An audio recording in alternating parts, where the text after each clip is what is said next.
Hi everybody, it's Susan from Sunrise Quilt Studio, and today I have another vintage quilt block for you. Today it's called Sagebud, and here is my sample block. This is a 9-inch block that I have here, and it's a little bit more difficult to put together because of all the small pieces here in these corner blocks. But I'm going to make it in a 16-inch block today, so it'll be easier to show you how to do this. And in the instructions I will give you the measurements for the fabrics for both sizes, so you can choose which one you want. So I hope you'll stay with me and hope you'll give this block a try. Okay, so here I have laid out all the fabrics for this block. Now this one is my sample block, and I made this as a 9-inch block, and these pieces are really small. This is a like a 3-inch block here, so you've got a lot of pieces in here for a 3-inch block. So for this block I'm going to make it twice as big, so it's going to be an 18-inch block, and I will probably make this into a pillow. But anyway, the pieces that you need: you have an A piece that is 6.5 inches square. Piece B is, you'll need two that are 4 7/8 inch squares, and then you're going to cut them on the diagonal so that you have 4 triangles. Piece C is 4 pieces that are 3 inches square, and you cut those on the diagonal so that you have 8 triangles. D, we need 8 pieces that are 2.5 inches square, and then you need to draw a diagonal on the wrong side of these. I haven't done that yet, but I'll do that. Piece E, you need 12 2.5 inch squares, and you're going to draw a diagonal line on the back side of 8 of those. Piece F, 4 6.5 inch squares. G is 8 2.5 by 4.5 inch rectangles, and H is 4 2.5 inch squares. So these fabrics, these are all Kona. These 3 here are Lori Holt. This is her flea market line. These 2 are scraps from my stash, and I think they might be Darlene Zimmerman, but I'm not certain on that. I bought those probably 6 or 7 years ago, so I don't know for certain. But anyway, those are the pieces you need to make the 18-inch block, and I'll put a link in the description box below to my blog with the dimensions of both of these blocks, the 9-inch here as well as the 18-inch, and that'll be a PDF download. So in the instructions they will have the sizes for both of those blocks. Okay, so first thing I'm going to do is I'm going to start drawing my lines, but I'm going to work on the flying geese units first. So we're going to use the G fabric, and then the D squares and the E squares, and I'm going to use 8 of these. So I'm going to take 4 of these out and leave the label on them. Okay, so on the back of these I need to draw a diagonal line. Now if you are confident in following a line on the diagonal when you sew without drawing it, or if you have a seam gauge that you can follow, either one of those that you can tape onto your machine, or a piece of washi tape you may have taped on your machine, like I think tiger tape people use a lot. I sometimes will use washi tape. If you have something like that that you can follow when you're doing diagonals, then you don't need to draw the diagonal line. This method is really good when you have just a few, but when you have a lot like this, you know, it takes extra time, so it's all up to you.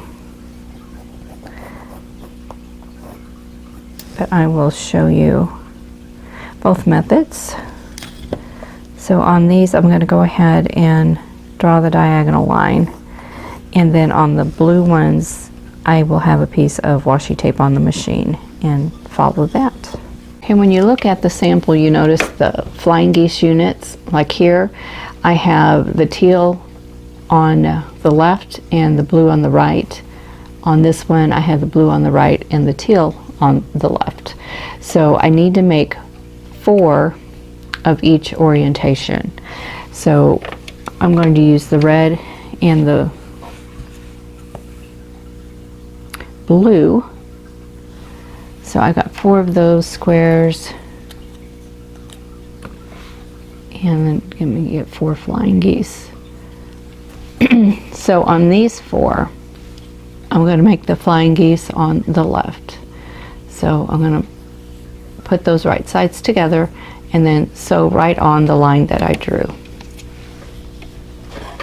And I have a 1/4 inch foot on my machine, and I have a 50 weight thread in the bobbin as well as the needle, and I'm just going to sew right on the line. And I've got my stitch length set at 2.0.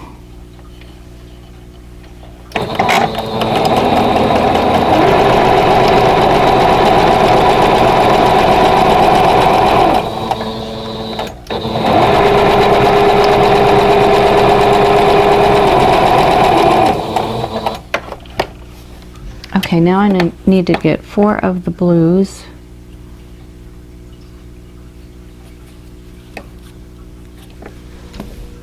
And the other 4 rectangles, and then I'm going to sew these blue ones onto the left side instead of the reds.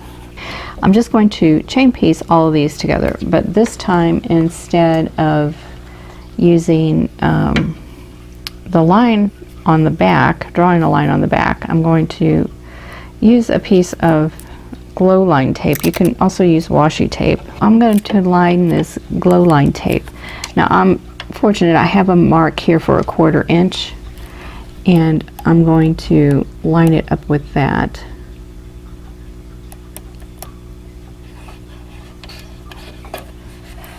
And then just bring this down as far as I need to.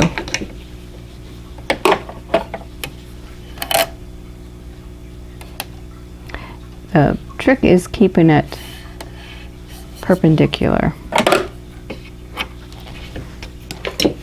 So there are a lot of things on the market you can use to do this, but here I can start at the point there and just hold the point of my square right here and just follow it on up as I'm sewing right along the edge of that tape. And there, it's done the same thing as following a drawn line.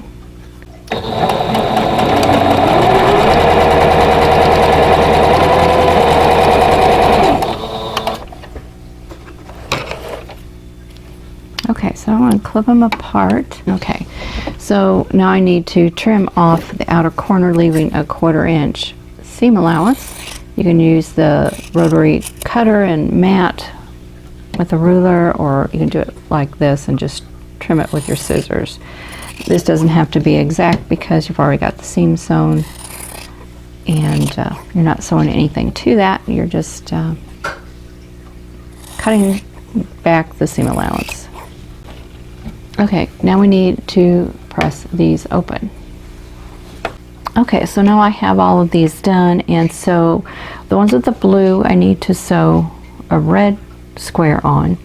So we're going to line those up so that the diagonal line goes from the center to the outer right hand corner. Or if you don't have a line drawn on there, you just sew it from there to there. So on the red ones I drew the line, so I'm going to follow those.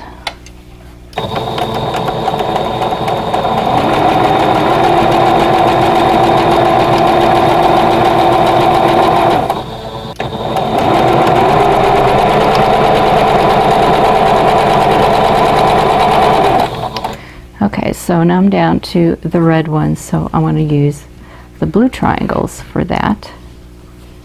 So I'm going to put those, just attach them on, and these I'm going to follow my tape.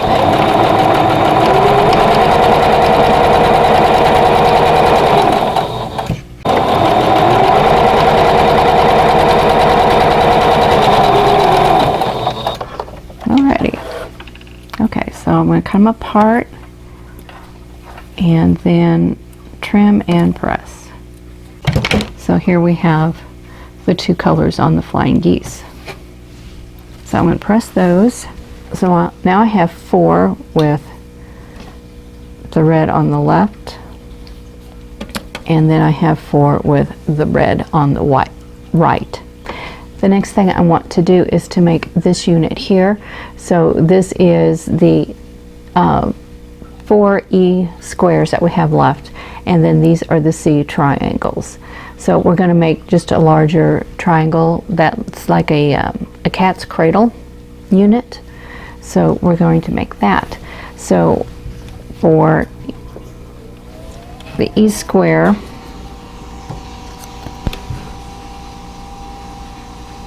I'm going to take these triangles and then I'm going to sew those on 1 to each side. They're going to be adjacent like that.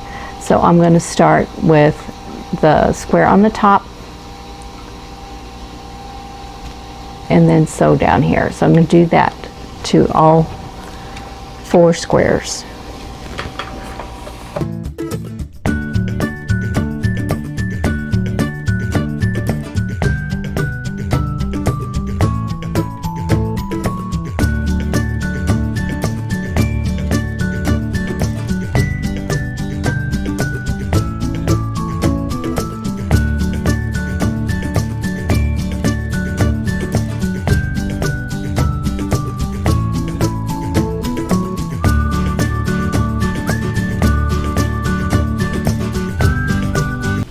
Okay, now to sew the last triangle on, it's going to go like this so that we have a straight edge here. I'm going to just flip them right sides together and then sew right through here. Now this little dog ear, you can trim that off now or you can do it afterwards. And the only thing that it tends to get in the way with my machine, with my 1/4 inch piecing foot, because of this edge that sticks out, it tends to run into that and then it just kind of bunches up. So I just have to lift up my presser foot when I get to that part. So we'll just go ahead and chain piece these. So this is where it starts bunching up. So I just raise the presser foot, it goes down flat, and then I just keep on sewing.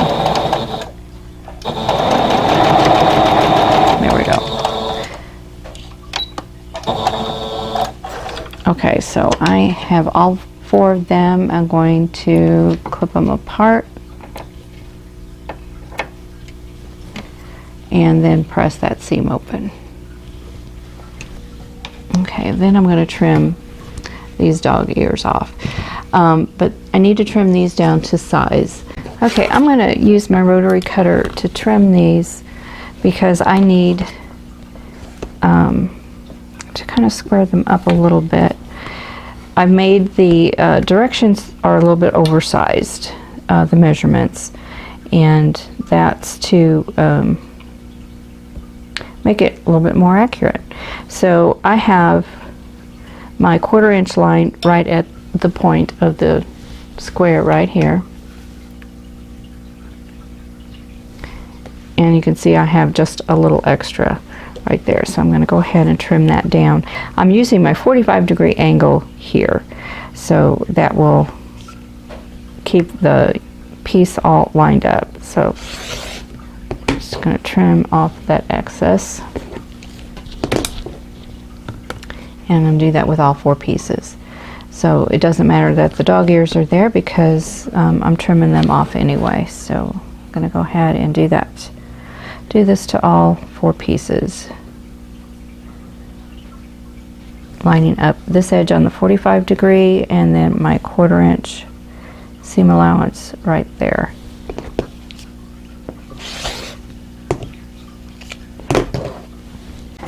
Now I need to take my B triangles and I need to sew these 2 together. So I'm going to just place them right sides together. And I'm going to sew from this side so that I can see the point here where these 2 lines of stitches cross. then I know to go just to the outside of that intersection there. So I'm going to go ahead and line these up, and I am going to place a couple of pins so that things don't move out of place. So I'm going to match my corners on both sides, and these are bias edges on both pieces, so it would be pretty stretchy. And then I'm going to put another pin in right here close to that intersection so I can see. So I'm going to pin all 4 of my units like that.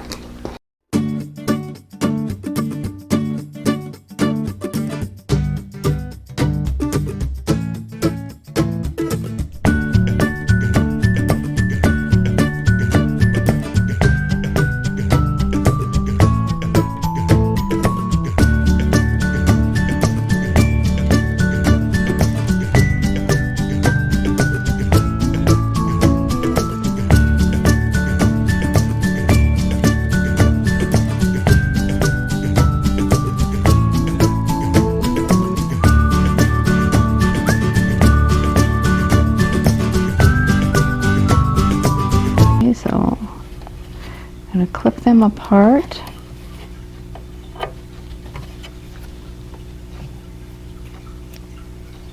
Okay, and then take a look, and that looks pretty good to me.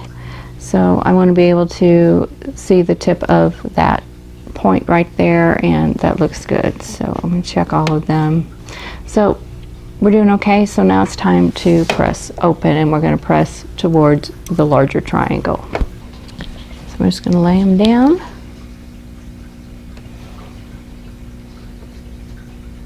And press open. And that's a biased edge, so just be careful with that. So here we go, there's that unit. So now I need to trim off these dog ears.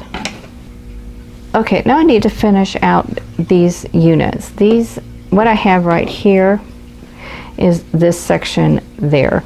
So I need to add the flying geese and the corner. So we're going to match the colors up. Now we did these like in 2 different orientations, so I need to make sure I have the flying geese going the right direction.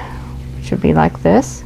So we're going to match blue to blue, red to red, and then an H square goes there in the corner, just like that. So I need to make 4 of these. There we go. I need to make 4 of these. So I'm just going to stack everything up one on top of the other. So these flying geese units go here, and these go here. These are all my corner units. I'm going to separate them a little bit so I can see them. And then these units go there. So I'm going to sew these together. So I'm going to start by sewing these 2 units together. So the H square will go to here. This flying geese unit will go to this bigger square here. And then I will sew the 2 rows together.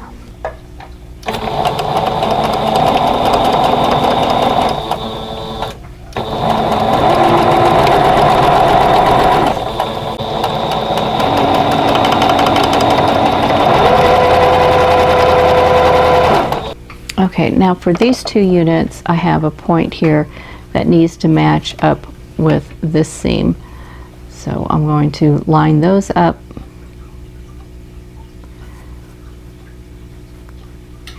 And just can double check to make sure they are lined up as best I can get them. Go ahead and put a pin in there, and then just sew those.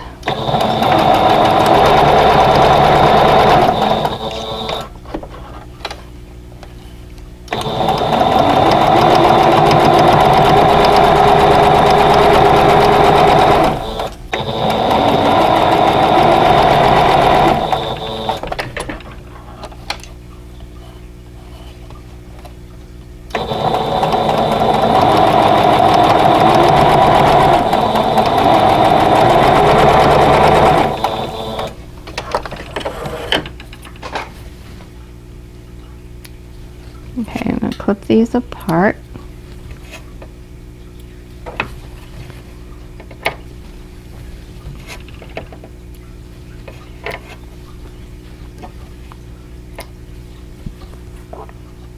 And then I'm going to press. So I'm going to press towards these white squares here. And for these triangles, I'm going to press towards the large square. So I'm going to press away from my flying geese unit. Okay, so now I'm going to sew these two units together, and once again I need that flying geese unit to match up with that seam. So I'm just going to line them up like this and then pin them there. And I can always pull back my fabric to double check and make sure that's lined up. And just pin. And now I'm going to go ahead and sew these two rows together.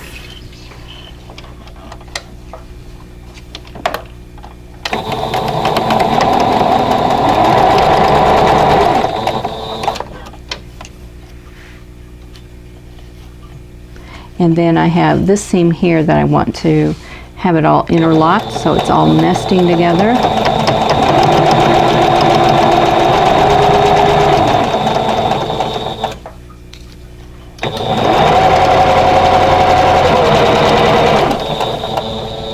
Okay, so once again I'm going to press away from the flying geese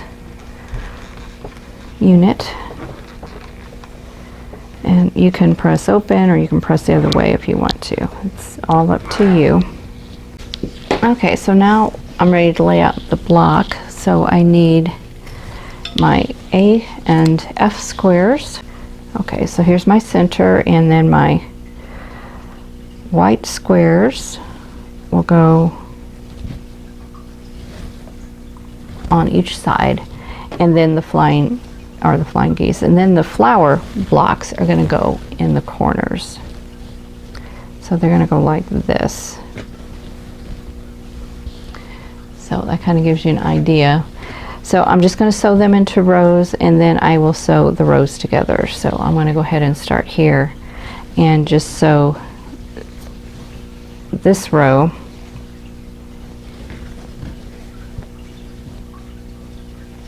So I'll sew all the way down all of these, chain them together, then I will add these pieces.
Now I'm ready to press. This top row I'm going to press towards the solid square, and the same for the bottom row, and then the middle row I'm going to press out.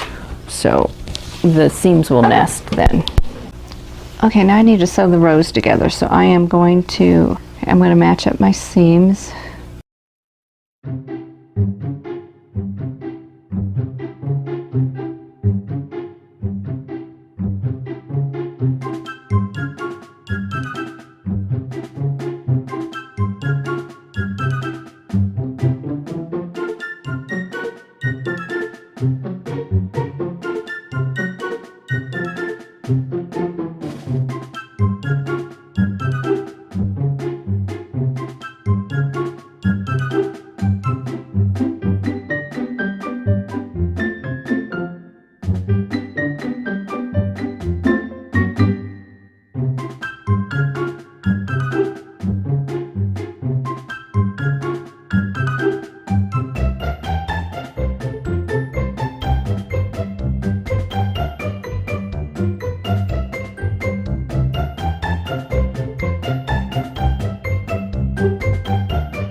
Here's a look at it, and I'm going to press the seams, and then I'll pin it up on the design wall so that we can take a look at it. Okay, here's the finished block, and I think it looks pretty good. Now this is a large block, and it was a little bit cumbersome working on it, sewing the rows together just because it is so large, but it did make it easier to do the flower units. The flower units were easier to do than the 9-inch block. So let me put the comparison up next to it. Here are both of the blocks next to each other, so you can see the difference between them. The one on the left is a 9-inch block, and the one on the right is 18. So that is a really large block, and that's, to me, it's even kind of large for a pillow. So that may become the centerpiece of a quilt. I'm not for certain what I'm going to do with that. Or it could be a table topper. That's a good size for a table, a small table. So it may become a table topper. So several options on things to do with that block. I will have the instructions for both the 9-inch and the 18-inch block on my blog, and there will be a link in the description box below so you can get that. And I hope you enjoyed this video, and if you did, please click the like button, and don't forget to subscribe if you haven't already, and click that notification bell so you'll be notified when the next video comes up. And in the meantime, I hope you're all staying safe and healthy, and I'll see you in the next video. Thanks for watching. For more quilting ideas, click on the video links, and to keep up with my latest projects, click on the subscribe button. I hope to see you again soon.